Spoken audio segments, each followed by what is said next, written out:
Sublime gracia del Señor.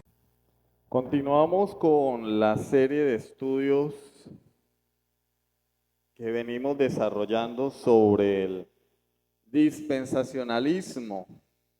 Yo sé que no es un tema muy fácil,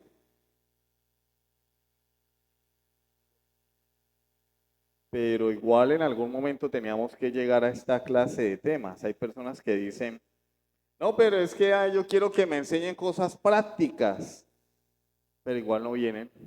Cuando hicimos la serie sobre la familia, muchos no venían. Cuando hablamos de los padres, de los hijos, de los esposos, de la oración, del Espíritu Santo, muchos no venían. Entonces, pues ahora estamos en un tema un poco más complejo, no complicado, porque la Biblia no es complicada. Complejo porque tiene más elementos a tener en cuenta, pero es sencillo. Es sencillo. Lo que pasa es que estamos abordándolo más o menos en detalle, pero cuando vemos un panorama general se nos hace muy sencillo entender esto. El dispensacionalismo es una doctrina que, como ya hemos hablado, surgió en el siglo XIX. Bueno, tiene unos antecedentes desde el siglo XVI por parte de monjes jesuitas que fueron preparados para desestabilizar la reforma protestante. Pero en realidad quien le dio forma fue John Nelson Darby allá en el siglo XIX, 1825 en adelante. En 1830 conoció a Margaret McDowell y allí comenzó todo este montaje doctrinal que se propagó gracias a la Biblia anotada de Scofield, la Biblia de Cyrus Ingerson Scofield, abogado y político, seguidor de Darby, quien anotó en la Biblia al pie de página sus comentarios y después, apoyado por el judaísmo, imprimió esta Biblia, la publicó. O sea que había intereses allí políticos también, ¿sí? Obtuvo financiamiento por parte de sectores del judaísmo y del sionismo. Y es lo que la mayoría de la gente cree hoy, lamentablemente. Pero como no vamos a llover sobre mojado, vamos al tema que nos compete hoy. Estamos hablando que el dispensacionalismo tiene tres pilares fundamentales. El primero, un estricto literalismo a la hora de interpretar las escrituras. Entonces, cuando el dispensacionalista lee Israel, es Israel. Y nada más. En el Antiguo Testamento leen Israel, es Israel. Cuando leen una profecía, ellos dicen, eso es lo que va a suceder. La visión del templo de Ezequiel. No es que el templo lo van a volver a construir. Todo para ellos es estrictamente literal, a pesar de que sean textos simbólicos. Es decir, se los voy a presentar con un ejemplo. Si yo le digo, por decirlo así, le escribo un poema a mi esposa y le digo, tus ojos son dos luceros, en realidad no es que ella tenga dos luceros en la cara, no le caben. Estoy queriendo decir que sus ojos son tan hermosos como dos luceros que iluminan, ¿sí o no? Que sus ojos para mí son tan hermosos que es como ver la luz.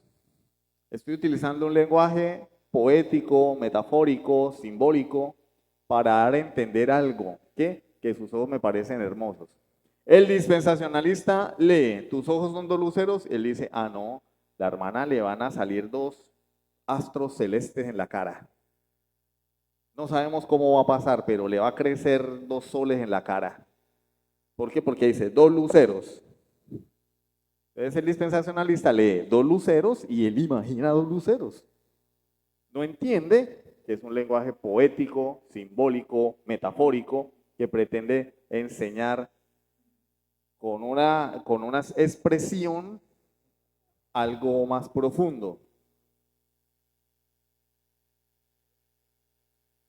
Y caen en ese error. Por eso ellos interpretan las profecías literalmente y no ven la aplicación que Cristo y los apóstoles hicieron. De hecho, ya después de tantos años, 2000 años después de Cristo, y todavía ellos no ven que las profecías del Antiguo Testamento se cumplieron y se están cumpliendo en la iglesia. El segundo pilar del dispensacionalismo es una dicotomía entre Israel y la iglesia. ¿Qué es dicotomía? Una separación.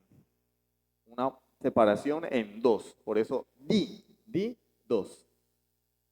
Dicotomía, separación, es decir, Israel allá y nosotros acá. Israel en su patio y nosotros, la iglesia, en nuestro patio.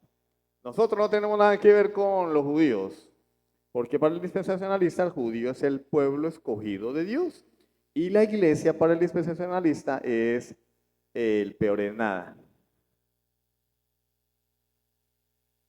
Para el dispensacionalista la iglesia es como que la segunda opción.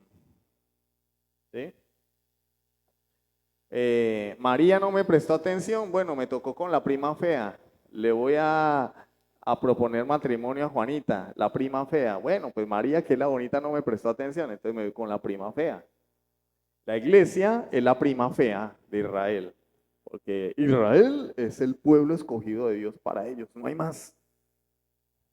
Y la iglesia, pues, pues peor en nada, ¿no? Ay, ya que no nos prestó atención Israel, pues vámonos con la iglesia.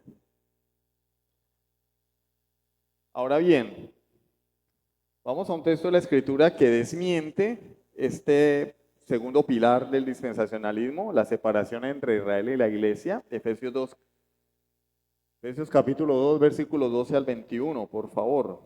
Efesios 2, del 12 al 21, si lo buscan en sus Biblias.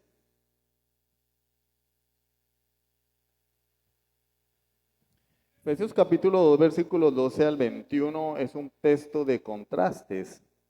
Del 1 al 10 nos presenta lo que éramos sin Cristo, muertos espirituales, y lo que ahora somos en Cristo, ¿sí? Pero Dios que es rico en misericordia, versículo 4, y de igual manera, a partir del versículo 11 en adelante, también Pablo nos presenta lo que eran los extranjeros que no eran parte del pueblo de Dios. Y en el versículo 13 dice, pero ahora en Cristo Jesús. Es un texto de contrastes, lo que éramos, lo que somos. Ahora bien, ¿qué nos dice el texto? Vamos a leerlo, por favor. Efesios capítulo 2, versículo 11 en adelante. Por tanto, ¿qué vamos a desmentir hoy? O vamos a empezar a desmentir, porque creo que por cuestión de tiempo no lo vamos a terminar. Que entre Israel y la iglesia no hay una separación. No hay una separación. ¿Sí? En el antiguo pacto sí había una separación entre el mundo gentil, es decir, nosotros, porque acá no hay ningún judío. Alce la mano el judío. ¿Quién es judío acá? Nadie.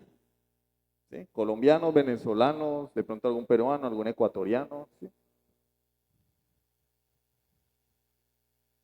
Antes de Cristo había una diferencia, porque había un pueblo escogido por Dios, una nación, y el resto del mundo. Y nosotros somos el resto del mundo. Pero para eso vamos a ver el texto.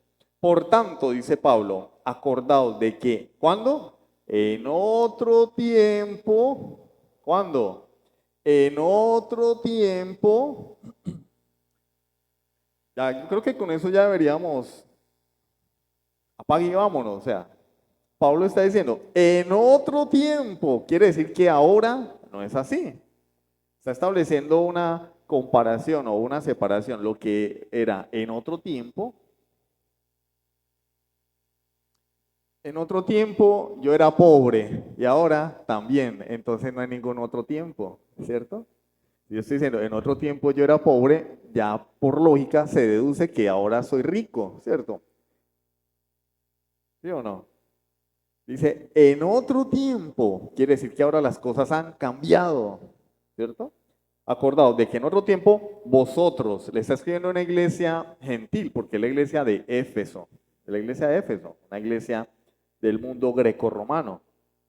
vosotros los gentiles, en cuanto a la carne, es decir, que no eran judíos de nacimiento, no eran judíos, eran extranjeros, eran llamados incircuncisión, por la llamada circuncisión hecha con mano en la carne. Les voy a explicar. Los judíos se circuncidaban, se cortaban el prepucio al 8º día, ya la semana pasada lo comenté, a los niños.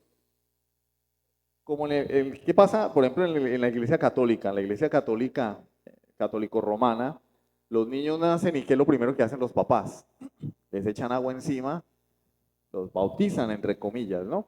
Y ya con eso, el niño es parte de la iglesia católico-romana, ya está en comunión con la iglesia, ya ingresó a la iglesia católico-romana, solamente con ponerlo en la pila bautismal y echarle el agüita ahí en la cabecita.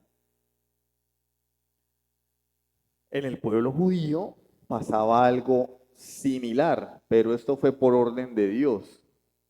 Dios había ordenado que todo niño varón al 8º día después de haber nacido se le cortara el prepucio. ¿Qué es el prepucio? Es el cuerito que tenemos los varones allá en el penecito, en el pipicito. Les cortaban eso. ¿Por qué? Porque era una señal. Así como el niño católico romano le echan agüita en la cabeza y dicen, mire, ya es católico, al judío le cortaban el prepucio y decían, mire, ya es judío. ¿Cómo hacía para saber yo que era judío? Bueno, muestra a ver el prepucio. Ah, listo, sí, ya está circuncidado. Ahora ya es parte del pueblo de Dios. Eso pasaba solo con los judíos, los israelitas. Los extranjeros como nosotros, no. Los gentiles, allí gentiles extranjeros. Nosotros somos extranjeros porque nosotros no somos judíos. Los gentiles no se circuncidaban. ¿Qué sucedió acá? Que los judíos comenzaron a llevar esa señal externa, ¿cierto? Porque era visible, se cortaban el prepucio. Nosotros somos el pueblo de Dios, circuncidados. Somos de la circuncisión. Somos el pueblo de Dios. Y de pronto venía John Smith, un gringo, que no era judío. Tú no eres pueblo de Dios. Eres un incircunciso. Si el judío era un circunciso, porque se había circuncidado, el extranjero era un in significa sin, incircunciso. O sea, nosotros somos lo más y ustedes muéranse. Ustedes son fuchi. ¿Sí recuerdan que yo les decía que para los judíos el extranjero era como un perro? ¿Y qué sucede? El fenómeno de la segregación no es propio o no es exclusivo del pueblo judío. Por ejemplo, es propio del pecado del hombre, ¿no? Cuando aquí hubo esa inmigración masiva de varios lugares del mundo, sobre todo de Colombia hacia Venezuela, al colombiano se le discriminaba mucho acá en Venezuela, se le tenía en poco, se le despreciaba. Ahora sucede lo contrario, el venezolano llega a otros lugares del mundo por la situación sociopolítico-económica que hay aquí. ¿Y qué sucede? A donde llegan son en ocasiones despreciados, marginados, segregados. Tenemos esa tendencia por naturaleza. No, yo sí soy, tú no, al que viene de afuera, ¿sí? No, tú no eres, yo sí. Entonces los judíos tenían este orgullo de que nosotros sí somos circuncidados y ustedes no, fuchi, nosotros somos pueblo de Dios, porque la circuncisión es la señal del pacto de Dios con Israel. Y Pablo le está diciendo a los efesios, acuérdense que en otro tiempo ustedes eran como perros para los judíos. Ustedes no eran incircuncisos. Esto no solamente se trataba de un tema físico de cortarse el prepucio, se trataba de que quien era circuncidado era parte del pueblo de Dios, era parte del pueblo del pacto, era un pueblo privilegiado. Ah, no, bueno, no. ¿En qué se diferencian los judíos de los gentiles? No, pues que se cortan el prepucio. No.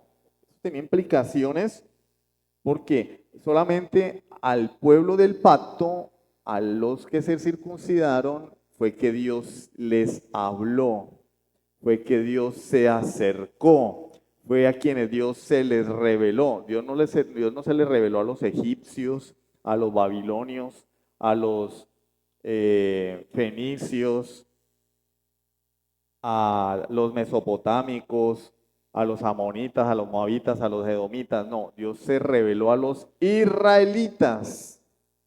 Ese era su pueblo. Entonces es una bendición, o sea, entre todas las naciones de la tierra, Dios escogió una sola. Con esa es un pacto. Y la señal del pacto era la circuncisión. Y los demás, fuera, fuera. Porque Dios no tiene obligación. ¿Con cuántas mujeres se puede casar uno? Con una. ¿Y las demás? Triste.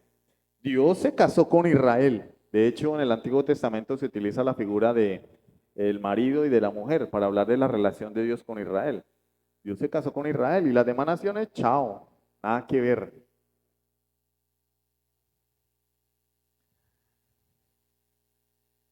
La miseria de los gentiles, ¿sí? La miseria de los gentiles, porque vamos al versículo 12, por favor.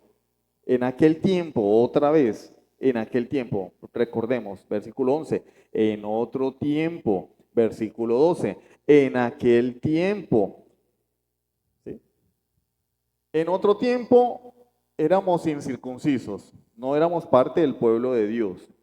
Dice, en aquel tiempo, hablando del mismo tiempo, estabais sin Cristo. ¿En dónde radica la verdadera miseria del hombre o la verdadera miseria de aquel que no es parte del pueblo del pacto? No tener a Cristo. Porque si bien los judíos eran el pueblo de Dios, no todos eran creyentes. No todos eran creyentes. Recordemos que cuando hablamos del pueblo judío, hablamos de un pacto nacional. Un pacto nacional. ¿Cómo es eso? Un ejemplo.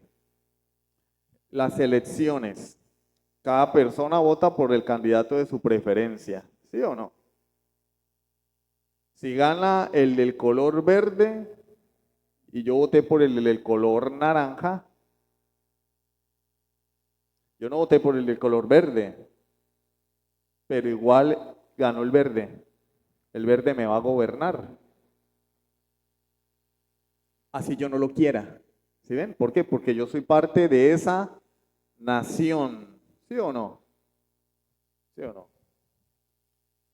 Un ejemplo, si yo fuera venezolano, voté por el candidato anaranjado, ganó el verde, pero yo no quiero al verde. Igual el verde gana, gobierna, y yo por ser parte de este país, tengo que sujetarme al gobierno verde, ¿sí o no?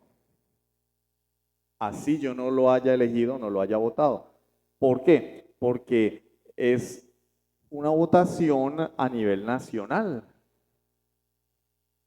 Lo que Dios hizo con Israel fue un pacto nacional.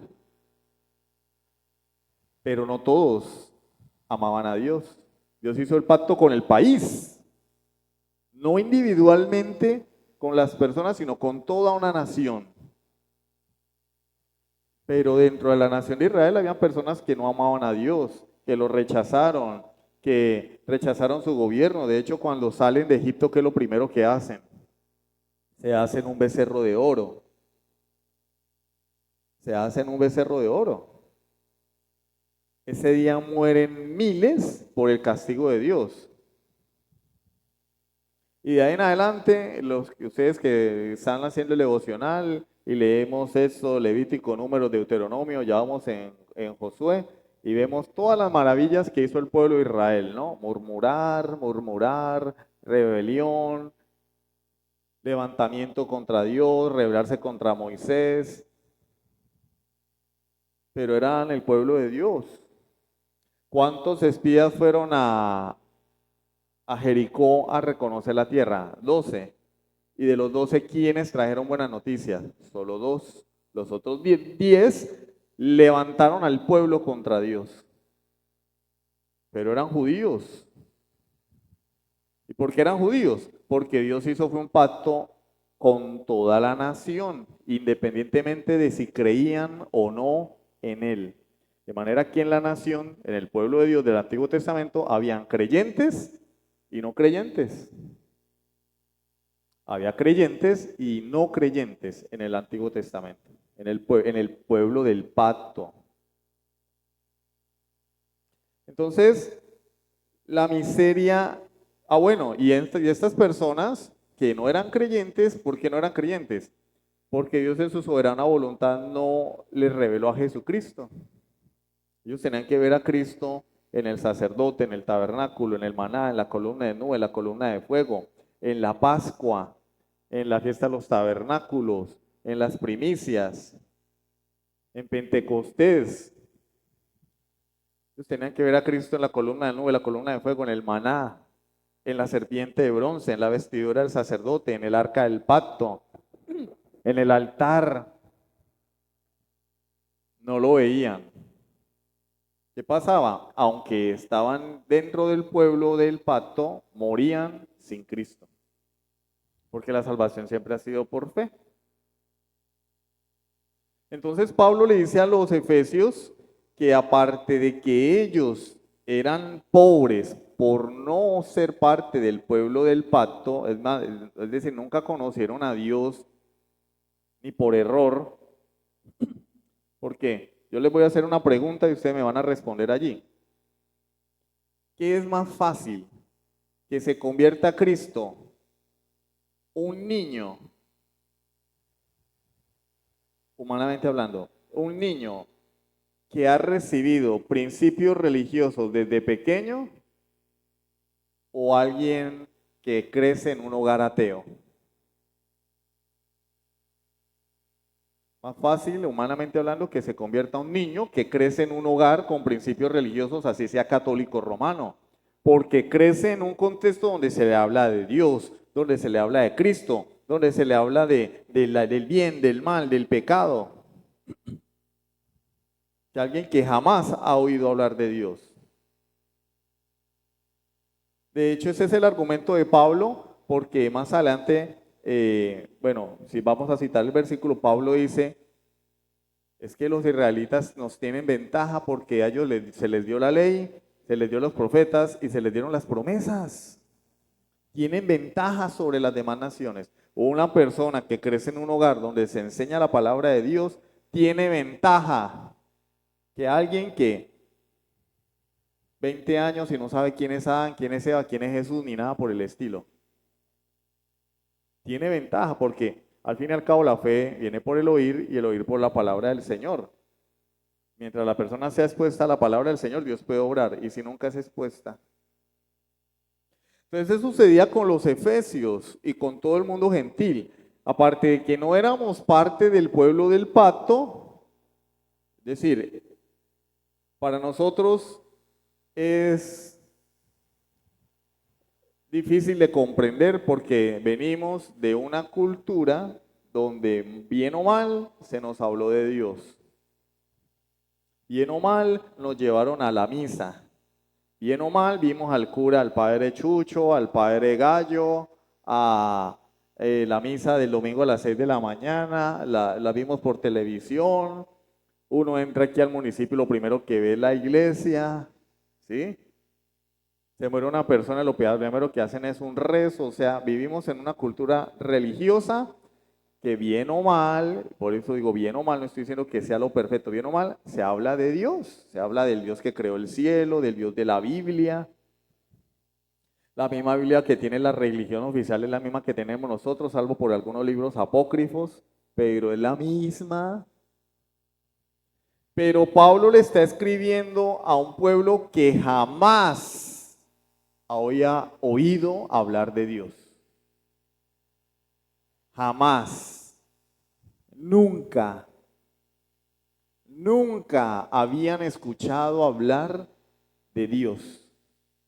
¿Tenían dioses? Claro, pero nada que ver con con alguien que murió en una cruz, con que Dios descendió del cielo y se hizo hombre, nada que ver.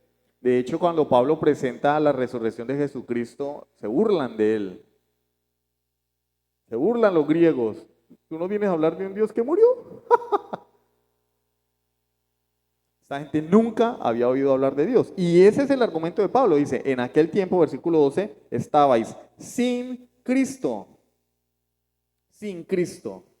¿Qué significa estar sin Cristo? Bueno, para los gentiles era no participar de los beneficios derivados de ser parte del pueblo de Dios. Tenían beneficios. No tenían la ley, no tenían los profetas, no tenían la palabra de Dios, no tenían promesas. Alejados de la ciudadanía de Israel. ¿Qué significa alejados de la ciudadanía de Israel? Bueno, miren lo que dice Romanos 3, versículos 1 y 2. Romanos 3, 1 y 2. ¿Qué ventaja tiene pues el judío? ¿O de qué aprovecha la circuncisión? Mucho en todas maneras. Primero, ciertamente que les ha sido confiada la palabra de Dios. Aunque los judíos del Antiguo Testamento, la mayoría, no creían en Cristo, tenían una ventaja. Tenían la palabra de Dios. Les fue dada la ley. Al resto del mundo no. Romanos 9, versículos 4 al 5. Romanos 9, versículos 4 al 5. Dice Pablo, que son israelitas, de los cuales son la adopción, la gloria, el pacto, la promulgación de la ley, el culto y las promesas, de quienes son los patriarcas y de los cuales, según la carne, vino Cristo, el cual es Dios sobre todas las cosas, bendito por los siglos. Amén. Miren los beneficios que tenían los israelitas antes de Cristo.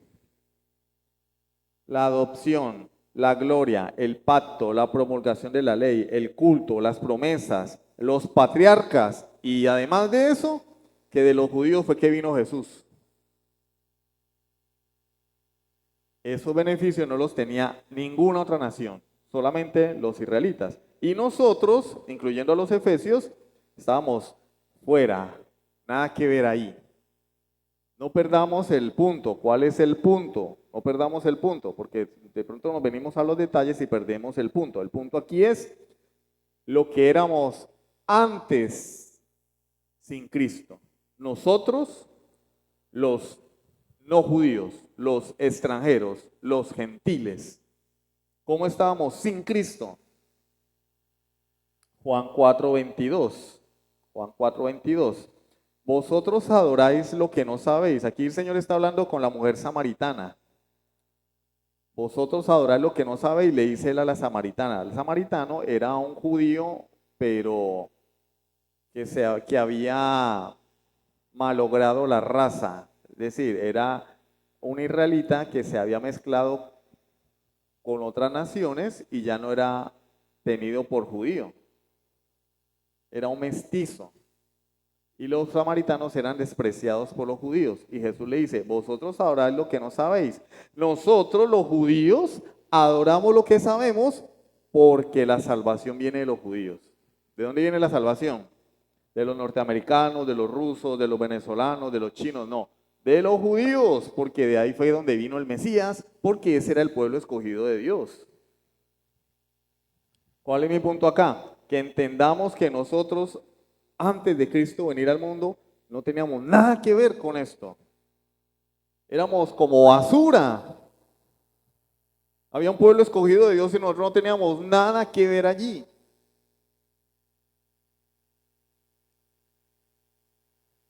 Después de que Dios forma las naciones en la Torre de Babel, Él llama a un hombre llamado como Abraham, ¿sí? Y lo establece como el padre de la nación de Israel. Y le da las promesas, en tus simientes serán benditas todas las naciones de la tierra, Génesis capítulo 12. Allí inicia el pacto de Dios con la nación de Israel, el pacto con Abraham, después viene el pacto con Moisés, después viene el pacto con David, un pacto con una nación exclusiva hasta la llegada de Cristo. Entonces entendamos esto. Dios hizo en el Antiguo Testamento un pacto con una nación, con Abraham y su descendencia física. Pero viene Cristo y ese pacto ya caduca. Ya no es un pacto con una nación en la carne.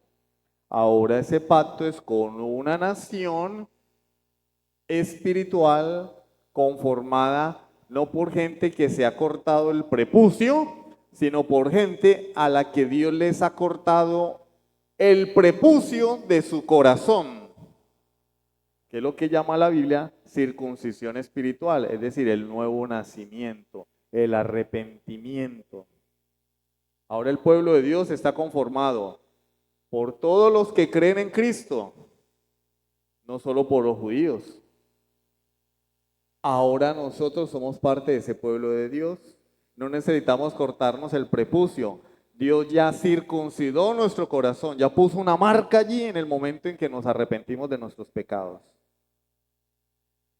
Pero antes, nada que ver con Dios. Abandonados totalmente por Dios. ¿Pero por qué? Porque Dios es soberano, ese era su plan. Dios quiso tratar solo con Israel antes de Cristo. Y si nosotros hubiéramos nacido en ese tiempo,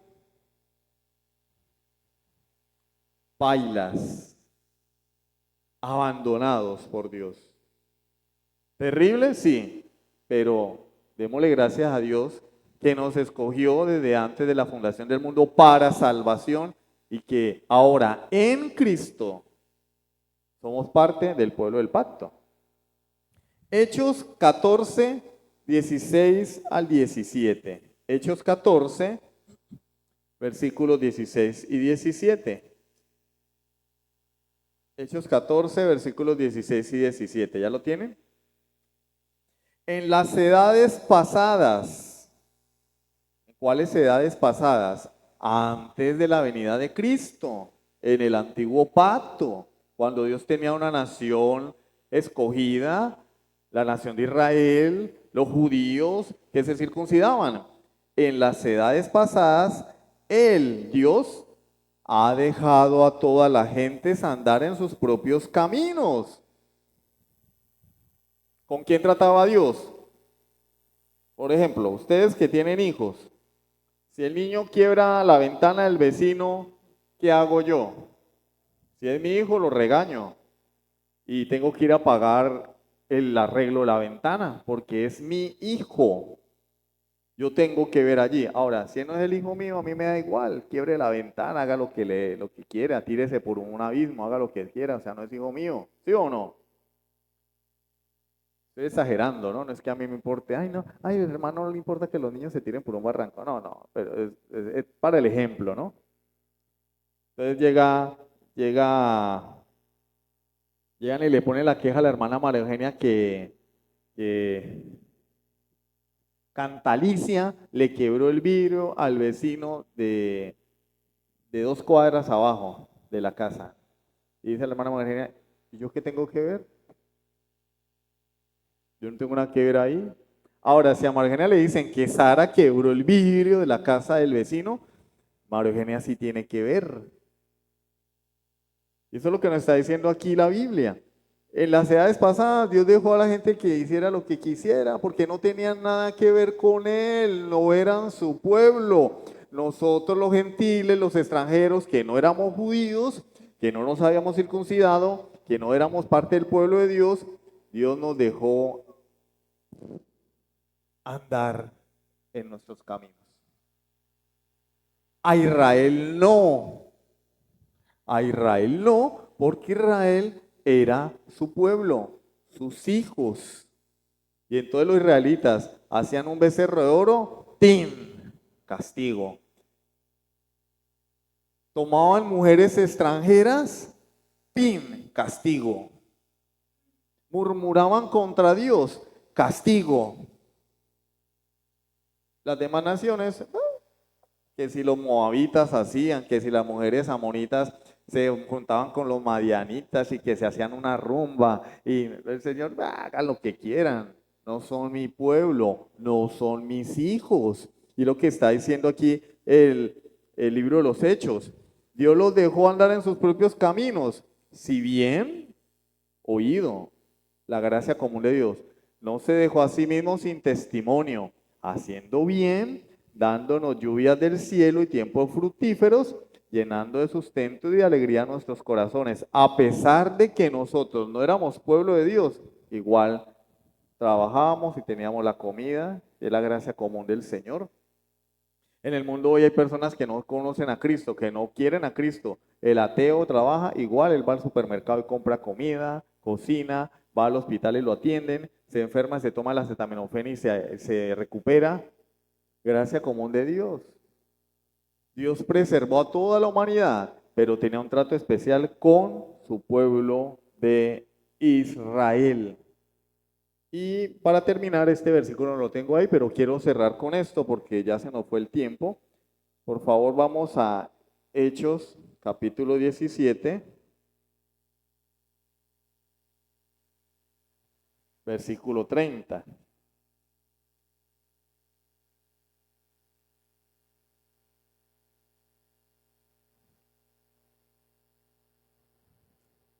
Hechos 17, 30, por favor.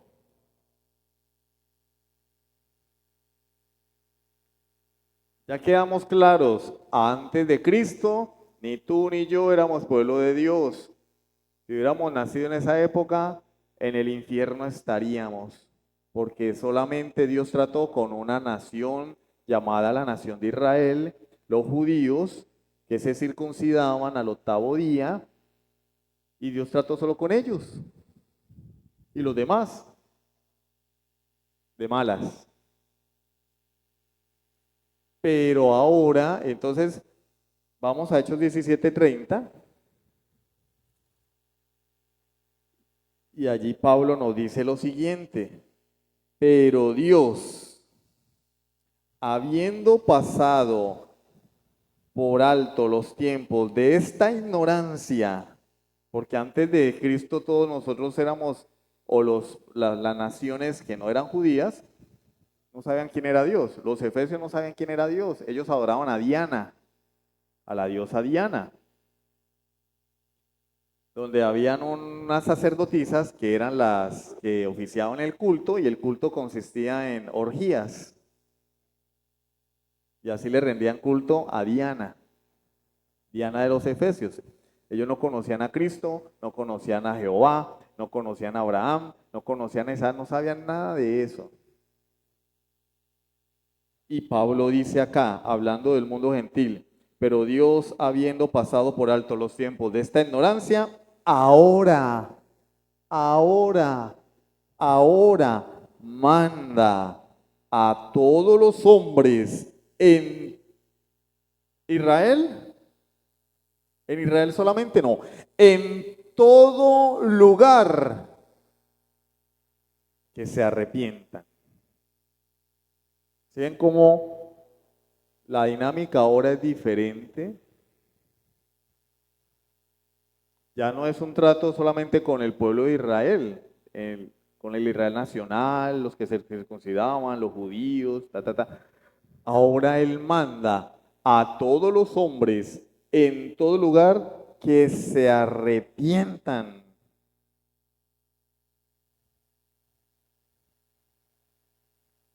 Ahora la nación de Dios no consiste en un pueblo que se quita el prepucio con un cuchillo, sino que en un pueblo que se arrepiente de sus pecados y cree en Jesucristo, sin importar la tribu, la raza, el sexo, la nación, el linaje.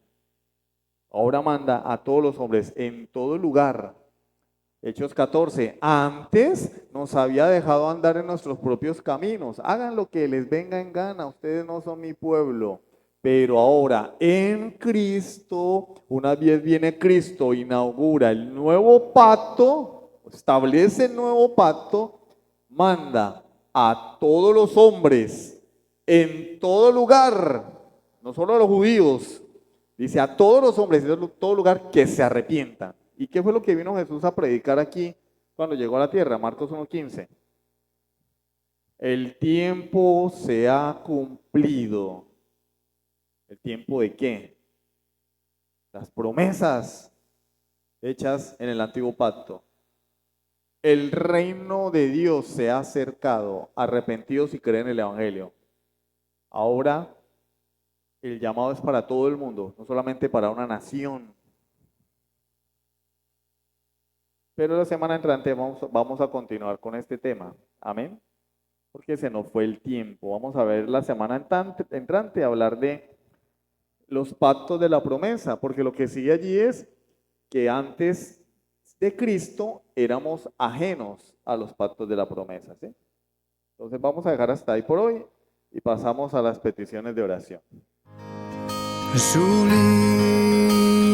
gracia del Señor.